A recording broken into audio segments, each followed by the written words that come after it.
Hello guys. Last video में हमने innate immunity complete किया था। अब हम पढ़ रहे हैं एक्वायर्ड इम्यूनिटी। ये बाय बर्थ नहीं होती है और ये करेक्टराइज बाय मेमोरी यानी मेमोरी पर बेस्ड होती है। Acquired immunity on the other hand is pathogen specific. हमने पढ़ा था कि इन्नेट इम्यूनिटी ये नॉन स्पेसिफिक टाइप की होती है, जबकि ये पैथोजन स्पेसिफिक होती है। ये पर्टिकुलर एक पैथोजन के लिए होती है। It is characterise by memory यानी ये मेमोरी पर बेस्ड होती है। This means that our body when is encounters a pathogen for the first time produce a response called primary response which is of low intensity.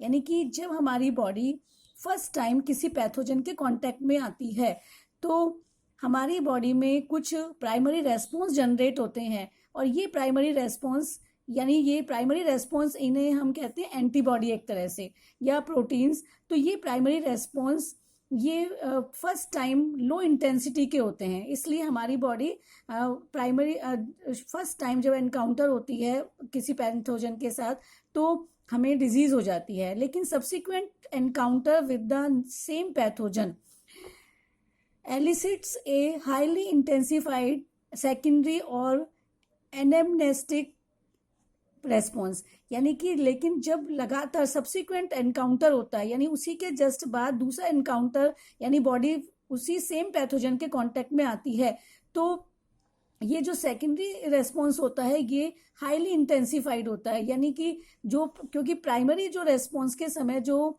Antibodies generate हुए थे वो या वो प्राइमरी जो एंटीबॉडी जनरेट हुए थे वो उस एक तरह से उस जो एंटीजन है उसको मेमोरी करके रखती है, याददाश्त रखती है, और सेकेंडरी एनकाउंटर के समय ये तुरंत उस बैक्टीरिया को या पैथोजन को किल कर देती है, इसलिए वो हाईली इंटेंसिफाइड होता है secondary encounter.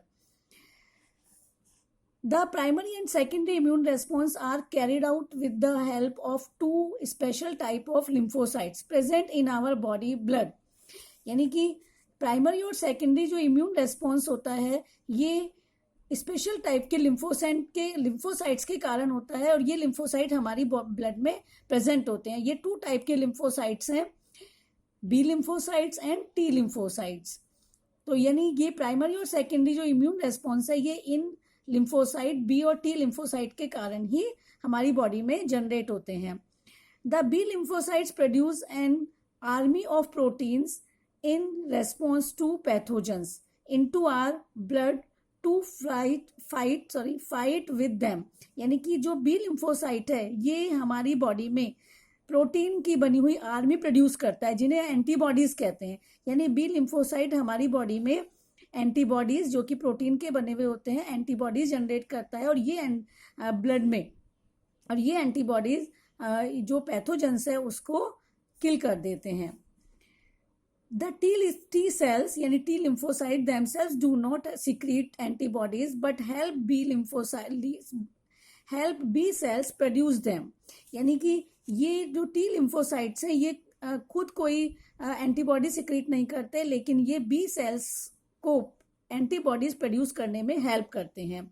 Each antibody molecule has 4 peptide chains. यहाँ एक एंटीबॉडी की स्ट्रक्चर दिखाई गई है जिसमें 4 पेप्टाइड चेन है। ये 2 लॉन्ग पेप्टाइड चेन है और ये 2 शॉर्ट पेप्टाइड चेन है। तो लॉन्ग चेन को कहते हैं हैवी चेन और इसको शॉर्ट चेन को कहते हैं लाइट चेन। इसलिए एंटीबॉडी को हम प्रेजेंट करते हैं H2L2। H का मतलब हैवी, 2 हैवी चेन, और L2 मतलब 2 लाइट चेन। तो 2 इसमें वाई शेप का एंटीबॉडी का स्ट्रक्चर होता है और जिसमें कि 2 हैवी चेन और 2 लाइट चेन होती हैं। Different type of antibodies are produce in our body. यानी हमारी बॉडी में डिफरेंट टाइप की एंटीबॉडीज प्रोड्यूस होती हैं जिनके ये टाइप्स कुछ दिखाए गए हैं। IG का मतलब होता है immunoglobulin. Immunoglobulin A, IgM, IgE, IgG are some of them। A cartoon of antibody ये दिखाया हुआ है ये figure. Because these antibodies are found in the blood, the response is also called as humoral immune response। यानी कि ये antibodies हमारी blood में प्रोड्यूस होते हैं, इसलिए इस रेस्पॉन्स को कहते हैं हुमोरल immune response. This is one of the 2 types of acquired immune response. यानी कि हमारी बॉडी में जो एक्वायर्ड इम्यून रेस्पॉन्स है उसकी 2 टाइप्स है, हुमोरल इम्यून रेस्पॉन्स और दूसरा होता है cell mediated immune response. Next हम अभी दूसरे वीडियो में कंप्लीट करेंगे.